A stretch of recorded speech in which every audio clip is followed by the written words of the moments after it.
The flickering glow of the TV cast eerie shadows around the living room. It was just another Friday night with my friends, Jen and Mark. We loved horror movies. The scarier, the better. Tonight, we decided to watch an old cult classic known for its terrifying atmosphere and spine-chilling twists. As the movie played, the tension in the room grew palpable. Shadows danced on the walls, and every creak of the old house seemed amplified by the silence. The story was about a cursed film that drove its viewers mad, a tale we laughed off as pure fiction. Little did we know, the night would soon take a sinister turn. About halfway through, Jen excused herself to grab some snacks from the kitchen. Mark and I sat transfixed by the screen, oblivious to the faint whispers that seemed to echo from the TV. The movie reached its climax with a scene involving a haunted mirror.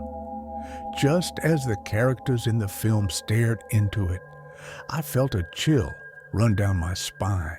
That's when Jen screamed. Her cry shattered the eerie silence, pulling us out of our trance. Mark and I rushed to the kitchen, only to find Jen standing frozen, staring at something behind us.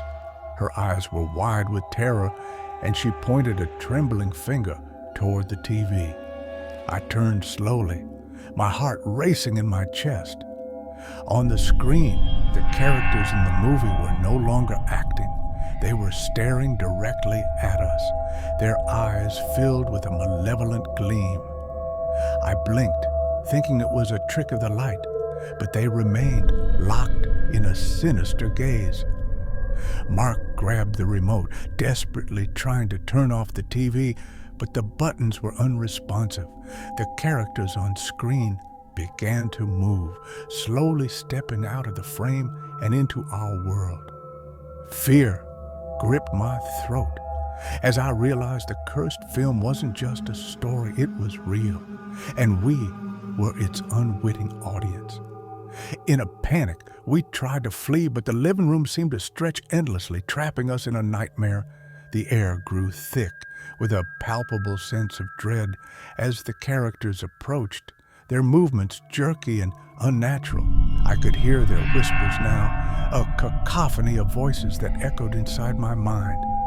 Jen collapsed to the floor, shaking uncontrollably.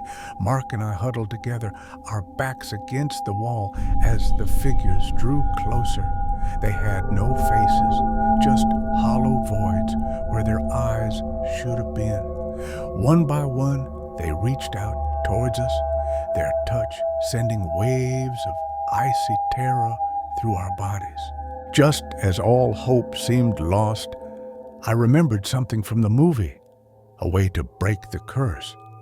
With trembling hands, I grabbed Jen and Mark, pulling them close. I closed my eyes and whispered the words I had heard earlier in the film, hoping against hope that they would work. To my surprise, the whispers stopped. The air grew still, and when I dared to open my eyes, the room was empty once more. The TV screen was dark, the characters gone without a trace. Jen and Mark stared at me in disbelief, their faces pale and haunted. We never spoke of that night again, but its memory lingered like a shadow in the corners of our minds. Sometimes, when I'm alone in the dark, I swear I can still hear those whispers, faint and distant like an echo from another world.